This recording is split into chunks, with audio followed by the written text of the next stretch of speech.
There are a lot of Marvel games. It would take me hours just to mention their name and read a little description about them, so I can't take a look at all of them. What I can do is explain a few oddities when you search up for Marvel games and try to make a few educated guesses about them. For example, there are a lot of Spider-Man games, and that is really no surprise. Spider-Man has always been one of the most popular superheroes right alongside Superman, Batman, and more recently Iron Man. While the earlier titles were there just to capitalize on Spider-Man's general popularity and had basically no tie-in in other media, except the comics, the later titles, specifically the ones around the 2000s, were released right alongside the movies to capitalize on their popularity. This of course became common practice and brought us games like Blade, Thor God of Thunder, Iron Man, and of course Captain America Super Soldier. Most of the times the games weren't even about the stories though. I assume the developers had a rough outline how the story should look like, but since movies change over the shooting process, it's pretty much impossible to keep the two things aligned. Of course we didn't only have the tie-in games, but standalone games as well. Probably one of the more well-known standalone games is the Marvel's Alliance and Marvel vs. Capcom franchises, as well as the Spider-Man games from the 2000s, plus its follow-ups. And that's basically it. There are more games, but besides other Spider-Man games like Shattered Dimension, Web of Shadows, Spider-Man from 2018, and its follow-ups Miles Morales, not many games are really well known. Or do you know the X-Men from 1992, X-Men from 1993, and X-Men from 1994? Like I said, there isn't much.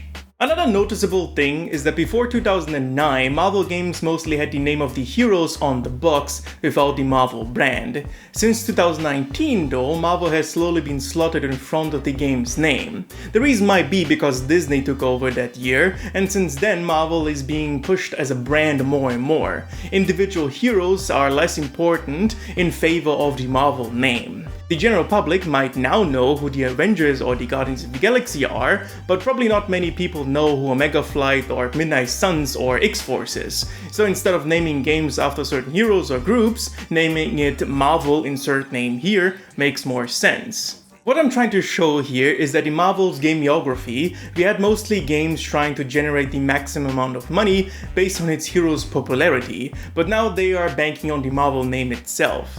This phenomena is most noticeable with Spider-Man, because those games don't have the Marvel name as a prefix, even though you can find it on a box. That might be because Spider-Man is an even bigger brand than Marvel itself, so it makes sense to put Spider-Man's name in front and center if your goal is to generate the maximum amount of money. And while the Spider-Man from 2018 is very high quality, most of those games are not really made with the primary goal to entertain. I'm sure the developers care about the game, but the people who are contracting them, they probably don't care. And yes, all games are made with the intention to turn a profit, but there's a difference between wanting to make a profit with entertainment and just wanting to make a profit. The difference will become clear later. Another thing is that until 2010 we had a decent amount of games made for consoles and PC until a little title called Marvel's Pinball came along. While there were experiments in the past with Android games, for some reason after Pinball there was a lot more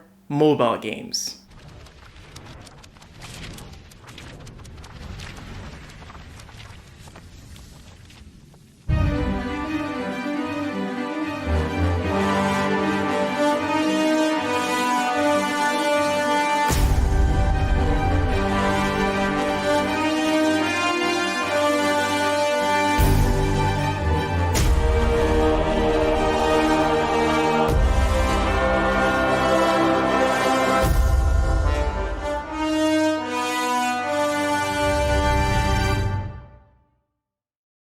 Marvel Pinball, developed by Zen Studios, was initially released for consoles and later ported to mobile. One of the interesting things here is that on mobile you can buy the base game and then buy more tables through microtransactions, basically introducing the concept of DLC to mobile games. Not the first game to do it, but interesting nonetheless. I don't have numbers on how much money they made with this game, but Zen Studios seems to be still holding the license for the Marvel properties, so I assume it was profitable. You know what is also profitable? Me! If you don't give me money on Patreon, I'm gonna punch you in the throat. Also like, comment, and subscribe, or else. For the next few years after Pinball, the same strategy was kept up as before, but now with the mobile market in mind. This is where we get all the low-effort tie-in games like The Amazing Spider-Man, Iron Man 3 the official game, Thor the Dark World the official game, and many more. These three specifically are from Gameloft, and man, those guys have no shame. All of their games are riddled with predatory monetization tactics, and except for Spider-Man, these are no exceptions. Every now and again we also get spins on games that were popular at the time with the Marvel brand attached to it. For example, Marvel's Avengers Alliance, developed by Playdom, was a spin on Facebook farming games mixed with turn-based combat, which I actually play, but even back then I dropped the game pretty quickly because literally everything was gated by time and money. This game basically introduced me to the wider Marvel universe with S.H.I.E.L.D., the magical rock called ISO 8, and less well-known heroes at the time like the original Agent Coulson. What is really interesting about this is that Playdom appears to be part of Disney Interactive, and with the shutdown of MMA Facebook, MMA Mobile, and MMA Mobile 2, yes, there was a sequel, Playdom was effectively killed off. And just looking at MMA 2, there has some striking similarities with Marvel Strike Force, which we will talk about later on. Then we have oddities like Marvel War of Heroes, developed by Cygames, which I never heard about, but it seems to be a card game, and the unusual part about this is that all the cards have some beautiful art drawn on it. Apparently a lot of the art was specifically made for this game, but since the game was shut down years ago, it seems that a lot of it has been lost to time. The developer Cygames is also interesting since they made the game Shadowverse, of course it's a card game, and you might have heard about it because a bunch of people were paid to promote the game on YouTube a while ago. If you dive deeper, we find out that Cygames makes predatorily monetized mobile games, and that should be really no surprise. Avengers Initiative is another interesting title that was basically Infinity Blade with a Marvel skin. If anybody remembers, Infinity Blade was a simple game in which your character stood still in the front of an enemy and you had to, with touch controls, either dodge, block, attack, or parry the enemy. Infinity Blade is not available for mobile anymore since the company was acquired by Epic, yes, the Fortnite one, and taken off the Google and Apple store. Avengers Initiative was also taken off stores, and while I try to figure out why, I don't know, but most likely it was money, legal issues, or a combination of both. If you think Marvel Pinball was already pretty out there, then Marvel Puzzle Quest might surprise you even more. Puzzle Quest is a match 3 game akin to Bejeweled, which has its own history, but in short they somehow acquired the Marvel license and made a match 3 game with Marvel characters. Of course, this game was filled with predatory monetization systems like many other mobile games on this list, but on top of it, it was boring. If you like match 3 games, then I'm sure you can find enjoyment somehow in this game. For everyone else, there is barely anything to latch onto. Story is meh, art is meh, and gameplay is negatively influenced by its monetization, so the whole game is pretty meh. Then we have the really weird games like Kellogg's The Amazing Spider-Man 2 and Kellogg's Marvel Civil War, which are both promotional games. One is an augmented reality game playable on phones, and the other one is a dedicated VR game. Promotional games have not been popular for a really long time, and I really don't know why there are two of them just sprinkled in the Marvel gameography. There is a reason why we haven't seen these games around for a while. They are not really effective in promoting anything, and are more beneficial to the products rather than the Marvel brand itself. Anyways, in 2014 is where we get the first herald of the future of Marvel mobile games with Spider-Man Unlimited by our good old friends Gameloft. This game was a spin on the very popular endless runner games like Temple Run and Subway Surfer. It had its own unique mechanics like swinging, crawling up buildings, and the ability to fight back with various types of upgrades ranging from shields to special web shooters.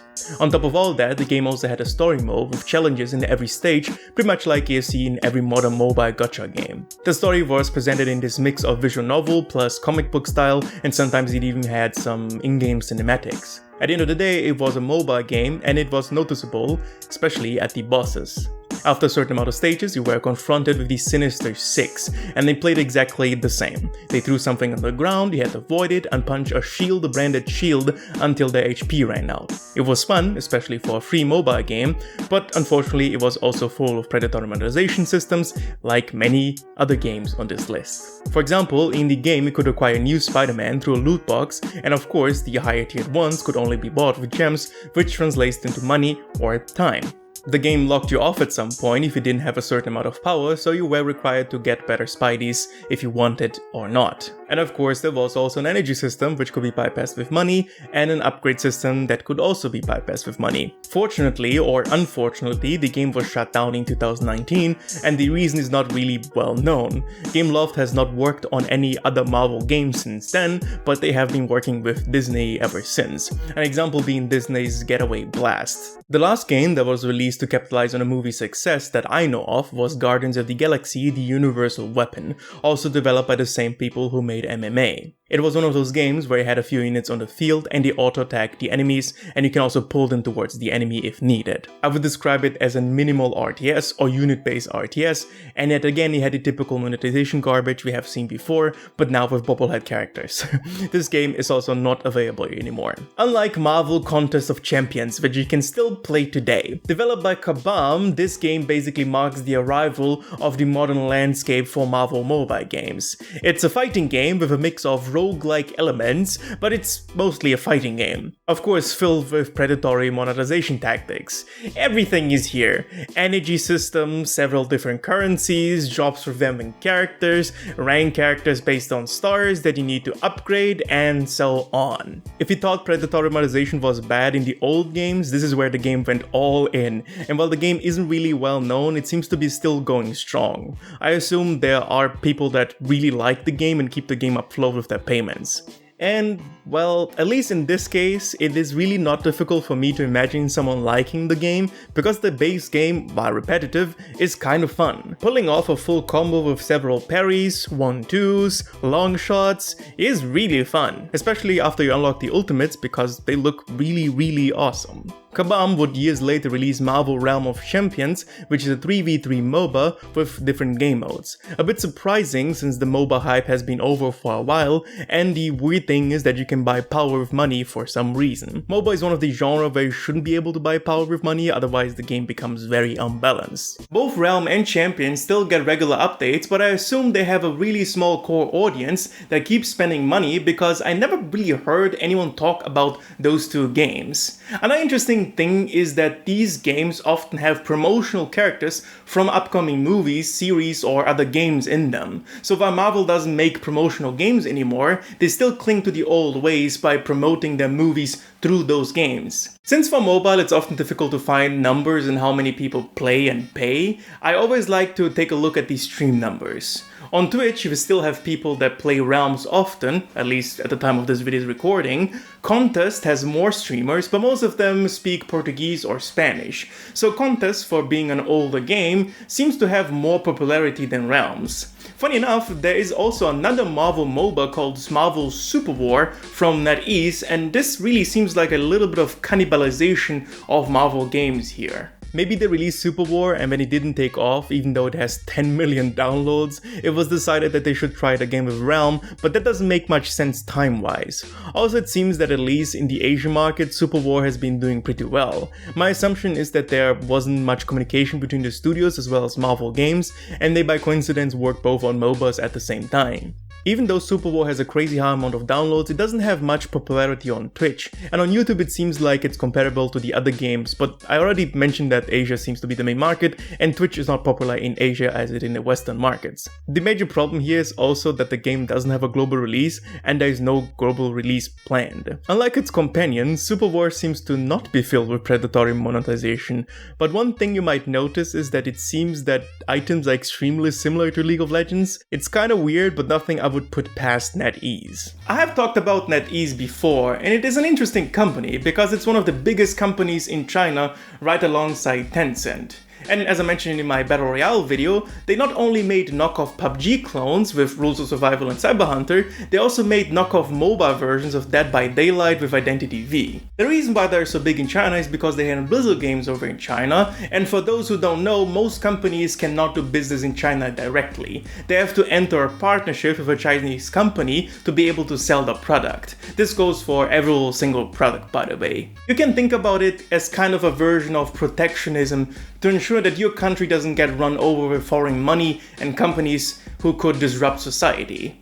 I know it's boring politics, but this is one of the main reasons why you get these low effort predatory monetization riddled mobile games. These games are made for the Asian market, and since there are a lot of more smartphones than home computers over there, games are primarily catering to that audience. It's often claimed that, especially in Korea, gamers have a different attitude towards free-to-play, but I'm not convinced of that entirely. If true, it could be another reason why those games are often filled with predatory monetization tactics, but I would really take this with a grain of salt. But enough of that, we have a few games to go. Still from NetEase, we have Marvel Duel, which is a card game akin to Hearthstone, and from Nexon we have Marvel Battle Lines, which seems to be a card game tactics hybrid. I do not care about either of those games. Before moving on to a final game, I would like to quickly mention Marvel Strike Force, developed by Foxnet, that is basically Summoner's War with a Marvel skin, or for a meme example, Raid Shadow Garbage.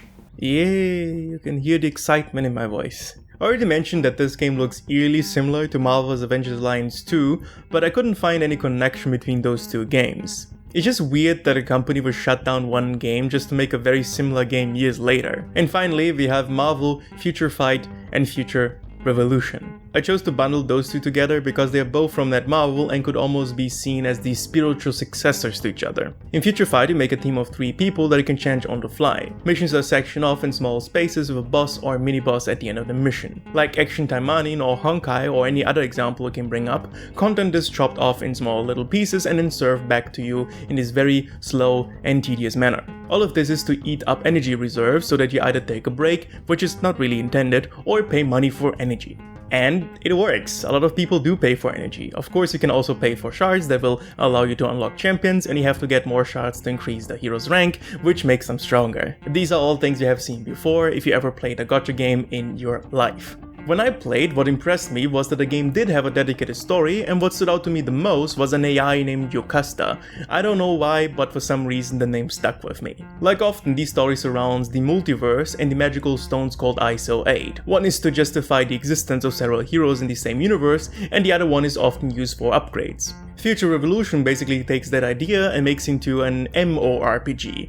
Not an MMORPG, an MORPG. The difference between those two is that in an MMO, virtual worlds and community are a bigger focus of the game, and in an MMORPG, players inherit the same areas but living in a virtual world, and community is less important. Connections, if they exist, are smaller, and the amount of players on screen is also reduced. So, Future Revolution. Similar to Future Fight, it has a dedicated story. A catastrophe is coming called the Convergence, where Earths from different universes converge in a single point and destroy each other. We have this really cool intro where we switch from hero to hero, and finally Vision gives his life to stop the convergence. Omega Flight is founded or was founded already, and now they're recruiting different versions of Marvel heroes to fight the good fight. What impressed me here the most is that every hero has its personalized intro story, there is a lot of free customization, and I do believe that this game might have one of the best vanity or transmog systems in existence in any game since the invention of transmog systems. Once you acquire a piece of equipment, that piece is available as a cosmetic forever. You can take the items, resell it, combine it, and destroy it. The cosmetic stays available. I never imagined in my life I would praise a gacha game for doing something so correctly that I wish this system was adopted in every game, especially in every multiplayer game. And that is all I have to say positively about the game. Quests are uninspired, the main story is meh, and the combat, while fun when you're fighting the bosses, is for the majority of the game subpar. The game knows that, and even has a mechanic called autoplay, which was also available in Future Fight, that plays the game on its own. If you want, you can turn autoplay on and leave until you reach the boss, where you take over for maybe 5 minutes, and then you turn autoplay on again. A very big part of the game is not intended to be even looked at by the developers themselves, and it's noticeable. From the repeated character models to the constantly respawning enemy hives, everything seems so artificial. You could shrug it off and say, oh, it's a MOBA game, what do you expect? But the whole intro plus the character tutorials is a statement that at least some people cared about the game. From character models to voice acting to how the game moves from scene to scene, everything looks like someone gave a shit, and after that everybody forgot that they were making a game and gave up. And like many other games on this list, it is filled with predatory monetization. No energy anymore, but the good old reliable loot box, level gates, and storage caps. It is not as atrocious as the other games, and like I said, there are a lot of cosmetics you will unlock for free, but the game can't escape its curse of being a mobile game. Hopefully, I could show you quite a few Marvel mobile games that you might not even heard about. It is interesting to see how in the beginning they were trying methods that worked in the past on the mobile market, and once that didn't work out, they changed to the free-to-play model. Still, old habits die hard, and promotional characters and events are still being done inside of those games instead of promotional games. There's surely some cannibalization going on as well between those studios, as you can see with Super War and Realm. It also doesn't help that the mobile market is very competitive overall, and if you believe it or not, they make the biggest part of revenue in games. With Future Revolution, it seems like the predatory monetization tricks are being nurtured a little bit, and the quality of the games are overall increasing. Nevertheless, it's quite clear that Marvel seems to be working with Asian companies to cater to an Asian market, which is kind of smart. And it seems like the same is happening with the Western audience, with for example Marvel's Midnight Suns developed by a Western studio. We will see what the future holds for the Marvel mobile market, but how it looks now, it seems to be moving in a more customer-friendly direction, but you never know.